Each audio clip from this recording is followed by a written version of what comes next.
Senghor foofu am na benn hangar boo xam ne njiitu réew bi président Macky Sall jox nañu ndigal pour ñu def ko installé nañ ko ba pare.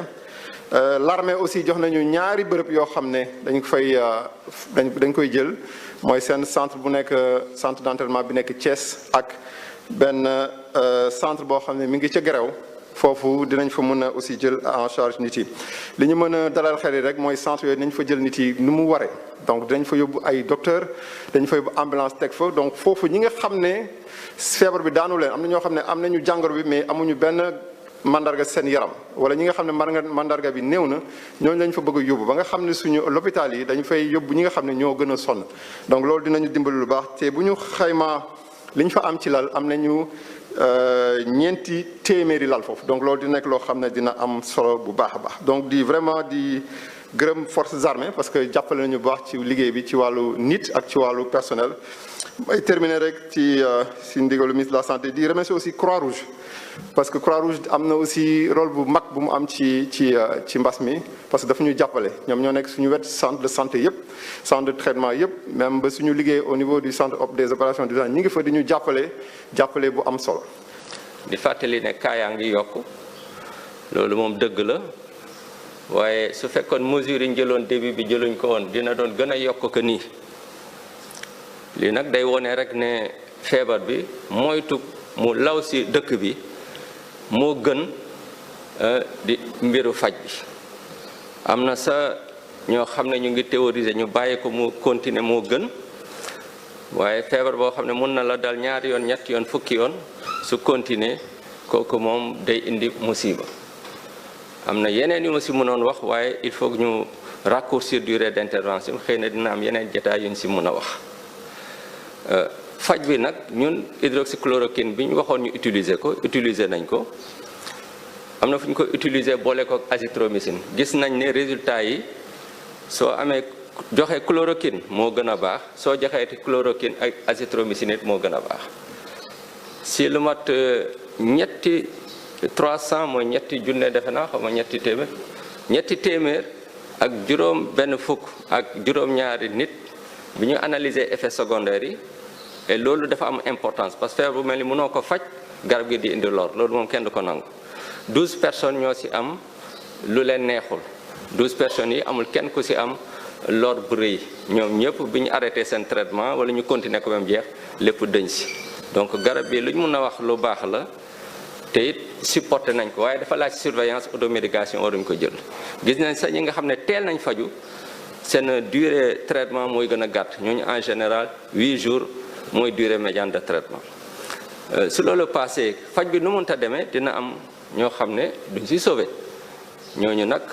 am na ñoo xam ne du hôpital am na ñu faatoo hôpital ci réanimation waaye réanimation am na ñu fa wér it génn fa di vraiment remercier service réanimation service professeur Kane parce que ñu ngi liggéey bu rafet ci mbir bi loolu am na solo nit ñi xam ko di rafetlu it liggéey bi may def ak Institut Pasteur de Dakar ñëpp ñu ngi jàpp ci liggéey may Institut Pasteur de Dakar nga xam ne institut bu mag la ñëpp xam ko ci àdduna ki ko jiitee di docteur Amadou Sall mi nga xam ne vraiment amatul dara lu muy prouver ci wàllu liggéeyam ci wàllu domaine de compétence am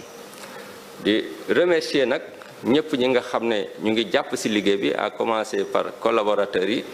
ministère de la santé ak presse bi di remercier it chef de l'État ndax jàpp bu mu jàpp ci liggéey bi jërë ngeen jëf merci beaucoup. ma taxaw tuuti rek ci rôle bi nga xamante ni ministère de la santé dénk na ko SAMU ci prise en charge bi ci épidémie bi mooy d'abord mooy appel yi nga xam ne dañ koy jot appel yooyu sax suñ koy jot ñun sax loolu suñu liggéey la waaye ci ministère de la santé ci biir épidémie bi am na benn cellule d'alerte bu ñu fa taxawal. bi nga xam ni docteur El Hadj Mamadou Ndiaye moo ko jiite ñun suñu jotee alerte yooyu nit ñu feebar dinañ leen faj dinañ apporter suñu réponse waaye dinañ leen ko envoyer ñoom ñooy def liggéey bi ci war mooy valider mais également daal di digtal district yi.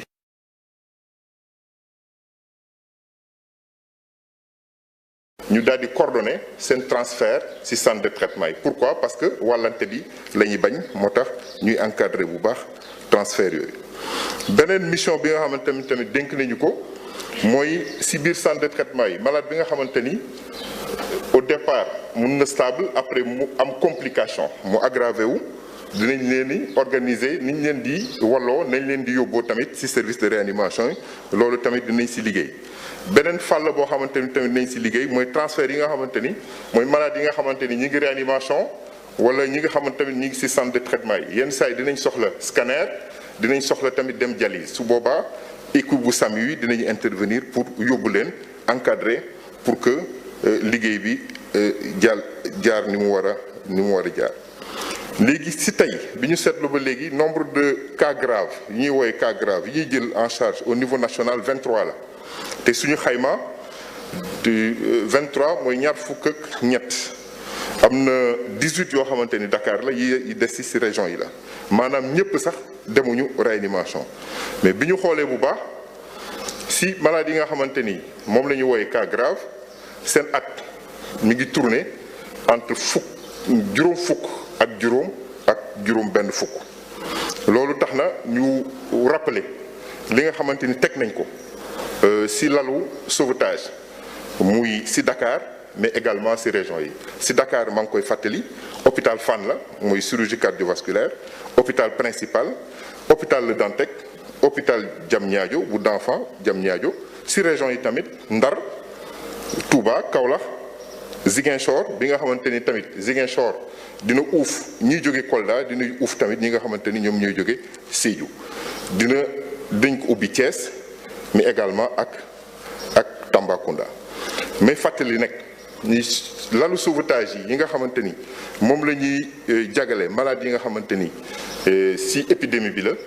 particularité bi mooy duñ leen boole ak malade de réanimation yeneen yi loolu mooy indi difficulté bi su fekkoon parce que lii réanimation ci àddina bi yëpp la manqué waxuma la ak ci dëkk boo xamante ni pays sous-développé la ay effort ñu ngi koy def manque bi moom am na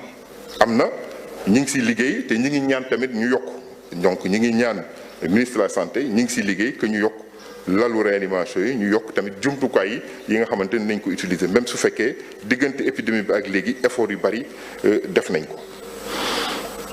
maa ngi gërëm surtout waa SAMU national personnel SAMU national muy médecin urgentiste yi muy médecin régulateur yi muy infirmier yi muy auxiliaire de régulation médicale yi muy ambulancier yi mais tamit équipe yi nga xamante ni ñi ngi liggéey ci réanimation yi muy hôpital Fann hôpital principal ak yeneen chef de service sur réanimation yépp di gërëm tamit waa société sénégalaise d'anesthésie réanimation bi épidémie bi commencé ba léegi lël yu bari def nañ ko